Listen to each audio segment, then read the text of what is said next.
Pap smear test ಆಮೇಲೆ HPV DNA test ಅಂತ ಇರುತ್ತೆ. ಸೊ ಪ್ಯಾಪ್ಸ್ಮಿಯರ್ ಏನು ಮಾಡುತ್ತೆ ಅಂದರೆ ಅದು ಸೆಲ್ಸ್ ಅಬ್ನಾರ್ಮಲ್ ಇದೆಯಾ ಇಲ್ಲ ಅಂತ ಕಂಡುಹಿಡಿಯುತ್ತೆ.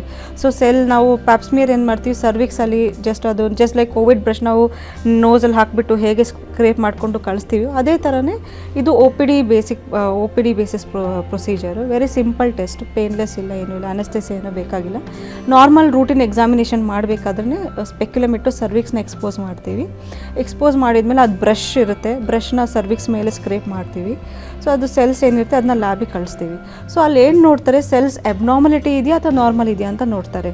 ಸೊ ಇನ್ ಕೇಸ್ ಏನಾದರೂ ಪ್ರೀ ಇನ್ವೇಸಿವ್ ಲೀಜನ್ಸ್ ಇದೆಯಾ, ಅಬ್ನಾರ್ಮಲ್ ಇದೆಯಾ, ಲೋ ಗ್ರೇಡ್ ಲೀಜನ್ ಇದೆಯಾ, ಹೈ ಗ್ರೇಡ್ ಲೀಜನ್ ಇದೆಯಾ, ಅಥವಾ ಆಲ್ರೆಡಿ ಕ್ಯಾನ್ಸರ್ ಇದೆಯಾ ಅಂತ ಎಲ್ಲ ನೋಡಿ ಗೊತ್ತಾಗುತ್ತೆ. ಇದು ಪ್ಯಾಪ್ಸ್ಮಿಯರಲ್ಲಿ. HPV DNA ಟೆಸ್ಟಿಂಗಲ್ಲಿ ಏನು ಅಂದರೆ ಅಲ್ಲಿ ನಮಗೆ HPV ಇನ್ಫೆಕ್ಷನ್ ಇದೆಯಾ ಇಲ್ಲ ಅಂತ ಗೊತ್ತಾಗುತ್ತೆ. ಸೊ ಅದು ಸೇಮ್ ಪ್ರೊಸೀಜರೇ, ಬ್ರಷ್ ಹಾಕಿ ಅದನ್ನ ಸೆಲ್ಸ್ ತೆಗೆಯೋದು. ಬಟ್ ಅದರಲ್ಲಿ ಏನು ನೋಡ್ತೀವಿ, HPV ಇನ್ಫೆಕ್ಷನ್ ಇದೆಯಾ ಅಥವಾ ಇದ್ದರೆ ಯಾವ ಟೈಪ್ ಇದೆ, 16 ಪಾಸಿಟಿವ್ ಇದೆಯಾ ಅಥವಾ 18 ಟೈಪ್ ಆಫ್ ಪಾಸಿಟಿವ್ ಇದೆಯಾ ಅಥವಾ ಬೇರೆ ಟೈಪ್ ಆಫ್ HPV ಪಾಸಿಟಿವ್ ಇದೆಯಾ ಅಂತ ನೋಡ್ತೀವಿ. In case high grade HPV ಅಂದರೆ ಕ್ಯಾನ್ಸರ್ ಕಾಸಿಂಗ್ HPV ಪಾಸಿಟಿವ್ ಬಂತು ಆ ಟೆಸ್ಟಲ್ಲಿ ಅಂದರೆ ಮತ್ತೆ ಫರ್ದರ್ ಟೆಸ್ಟ್ ಮಾಡ್ತೀವಿ. ಲೈಕ್ ಕಾಲ್ಪೋಸ್ಕೋಪಿ ಅಂತ ಮಾಡಿಬಿಟ್ಟು ಅದ್ರ ಗೈಡೆಡ್ ಬಯೋಪ್ಸಿ ಮಾಡಿಬಿಟ್ಟು ಆ ಸಿಂಪಲ್ ಟಿಶ್ಯೂ ಇರುತ್ತಲ್ವ ಅದನ್ನು ನಾವು ಪ್ಯಾಥಾಲಜಿ ಕಳಿಸ್ತೀವಿ. ಸೊ ಪ್ಯಾಥಾಲಜಿಯಲ್ಲಿ ಅವ್ರು ನೋಡ್ತಾರೆ, ಸೊ ಈ HPV ಇನ್ನು ಅವ್ರು ಕ್ಯಾನ್ಸರ್ ಚೇಂಜಸ್ ಮಾಡಿದೆಯಾ ಇಲ್ಲ ಅಂತ ಹೇಳ್ಬಿಟ್ಟು. ಇನ್ ಕೇಸ್ ಕ್ಯಾನ್ಸರ್ ಚೇಂಜಸ್ ಇನ್ನೂ ಆಗಿಲ್ಲ ಅಂದರೆ ಅವ್ರನ್ನ ನಾವು ಫಾಲೋಅಪಲ್ಲಿ ಇಡ್ಬೋದು.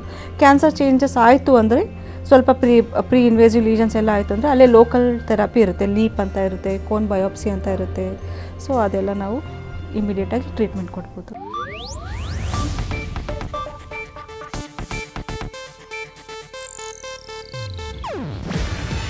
ಇದು ಏಷ್ಯಾನೆಟ್ ನ್ಯೂಸ್ ನೆಟ್ವರ್ಕ್ ಪ್ರಸ್ತುತಿ.